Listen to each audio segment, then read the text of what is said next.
6. Abram Yelov. After Pogazian, Abram Yelov was the next of those remarkable people whom I happened to meet during my preparatory age and who, voluntarily and involuntarily, served as vivifying factors for the complete formation of one or another aspect of my individuality. I first met him a short time after I had lost all hope of discovering from contemporary people anything real concerning those questions in which I was wholly absorbed, and when, on returning from Abram to Tiflis, I had buried myself in the reading of ancient literature. I returned to Tiflis chiefly because I could obtain there any book I wanted. In this city, both then and the last time I stopped there, it was very easy to find any rare book in any language, especially in Armenian, Georgian and Arabic. When I arrived in Tiflis, I went to live in the district called Didobey, and from there I used to go nearly every day to the Soldiers' Bazaar, to one of the streets along the west side of the Alexander Gardens, where most of the shops of the Tiflis booksellers were situated. On this same street, in front of the permanent bookstores, small traders or book peddlers used to spread out their books and pictures on the ground, especially on market days. Among these small traders was a certain young Azure who bought and sold or handled on commission all kinds of books. This was Abram Yelov, as he was called in his youth, an artful dodger if ever there was one, but for me an irreplaceable friend. He was even then a walking catalogue, for he knew innumerable titles of books in almost all languages, the names of the authors, and also the date and place of publication of any book and where it could be obtained. In the beginning I bought books from him, and later I exchanged or returned those I had already read, and he used to help me find whatever other books I needed. We soon became friends. At that time Abram Yelov was preparing himself to enter the cadet school, and spent almost all his free time cramming for this. But nevertheless, being much attracted to philosophy, he also managed to read a great many books on this subject. It was owing to his interest in philosophical questions that our close friendship began, and we often used to meet in the evening in the Alexander Gardens or in the Mushtad and discuss philosophical themes. We often rummaged together through stacks of old books, and I even began helping him on market days in his trading. Our friendship was further strengthened by the following occurrence. On market days there was a certain Greek who used to set his stall next to where Yelov traded. This Greek traded in various classes of Paris wares, such as statuettes, busts of famous people, figures of Cupid and Psyche, a shepherd and shepherdess, and all kinds of money boxes of all sizes, in the forms of cats, dogs, pigs, apples, pears, and so forth. In short, in all the rubbish with which it was at one time fashionable to decorate tables, chests of drawers, and special whatnots. One day, during a lull in the trading, Yelov nodded in the direction of these wares, and in his singular way of expressing himself said, "There's someone making a pile of money. Whoever it is that's making that junk.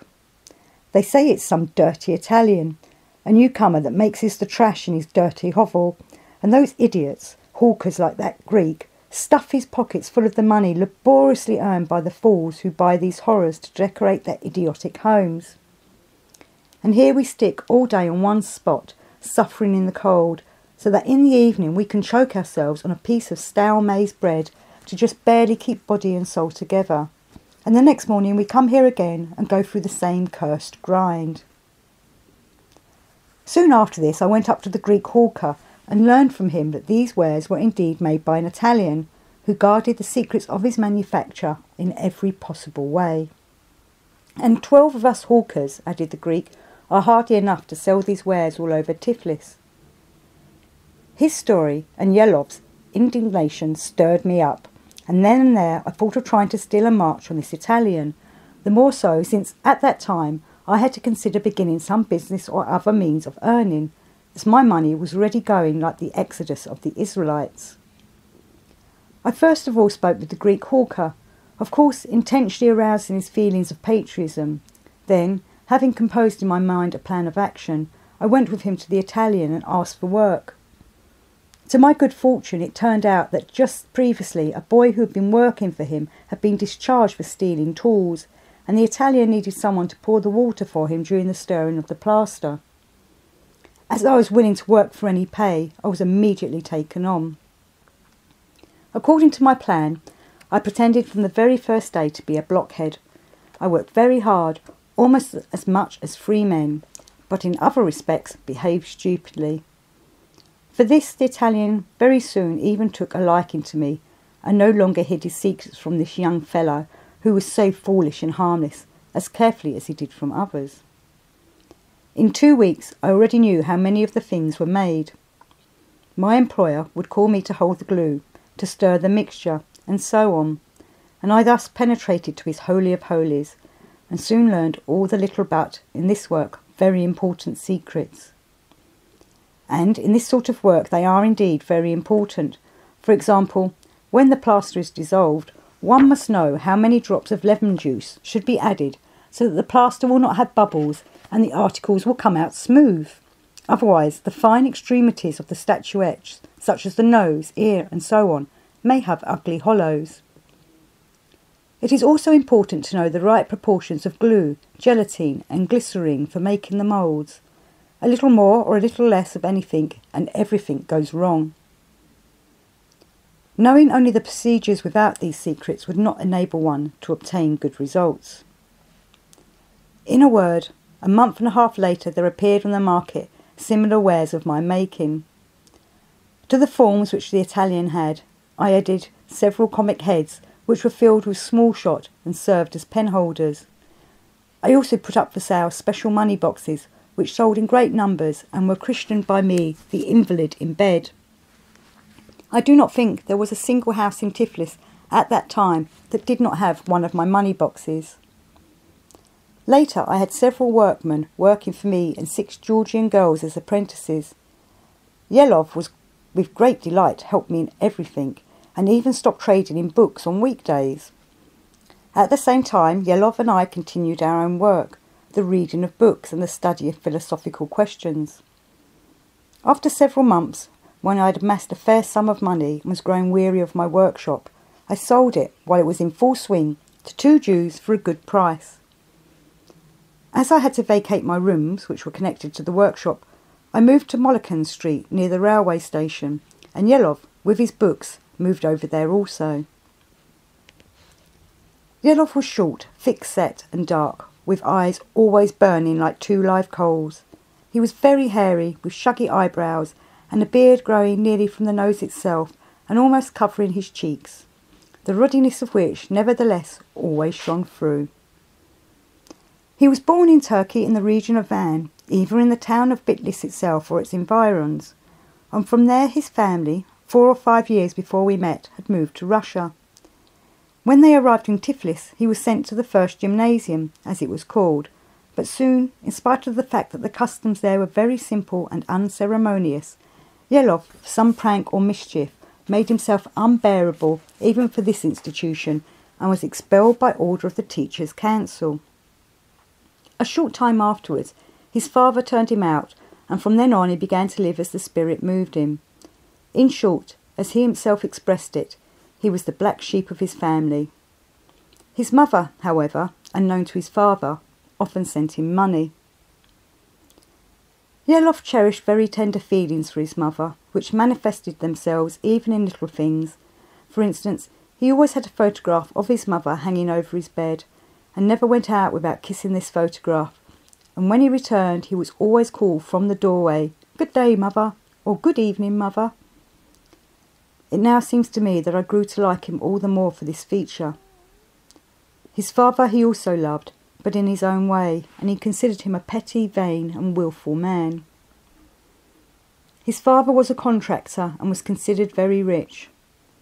Among the Azures, moreover, he was very important, apparently because he was a descendant, though only through the female line, of the family of the Masharuman, to which formerly the Azor kings belonged, and from which, ever since the end of the kingdom, the patriarchs have come.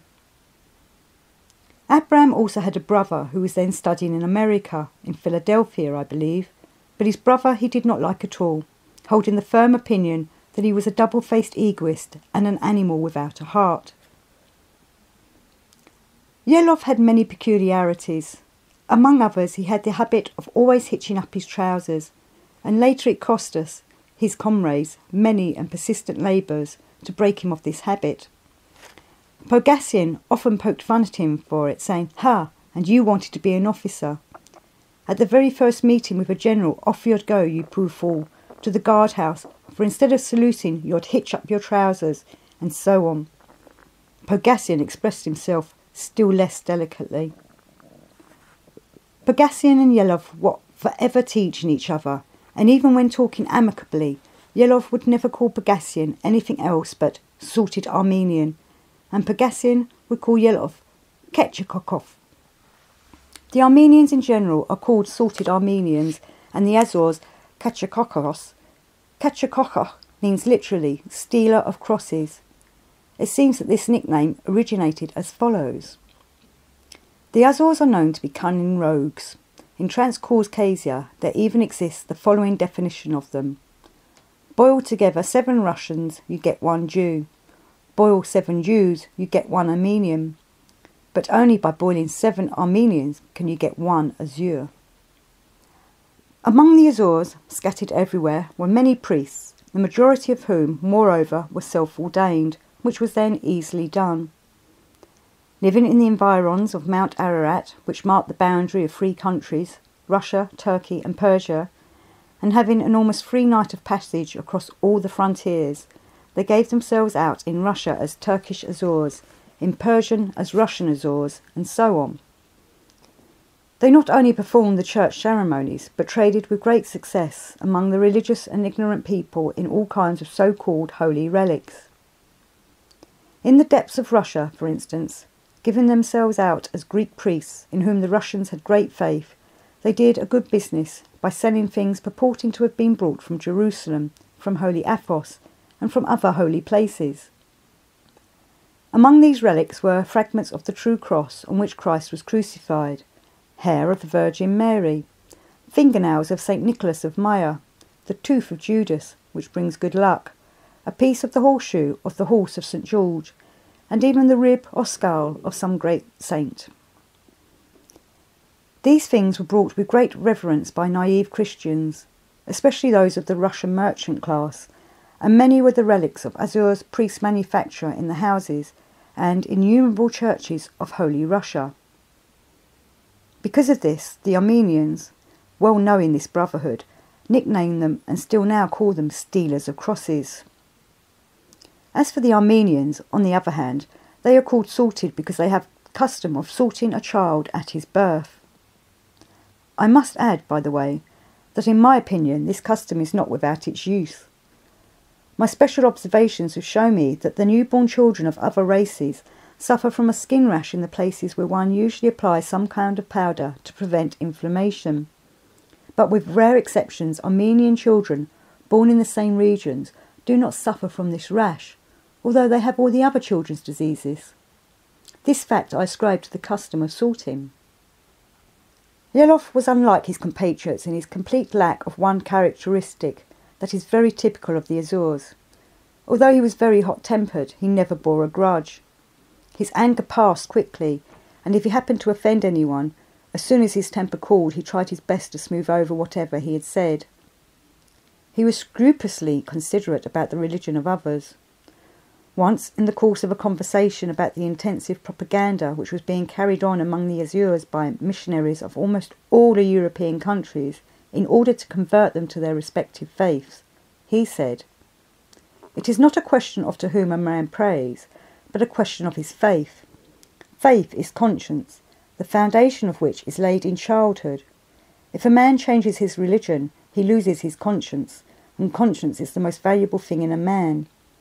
I respect his conscience, and since his conscience is sustained by his faith and his faith by his religion, therefore I respect his religion, and for me it would be a great sin if I should begin to judge his religion or to disillusion him about it, and thus destroy his conscience, which can only be acquired in childhood."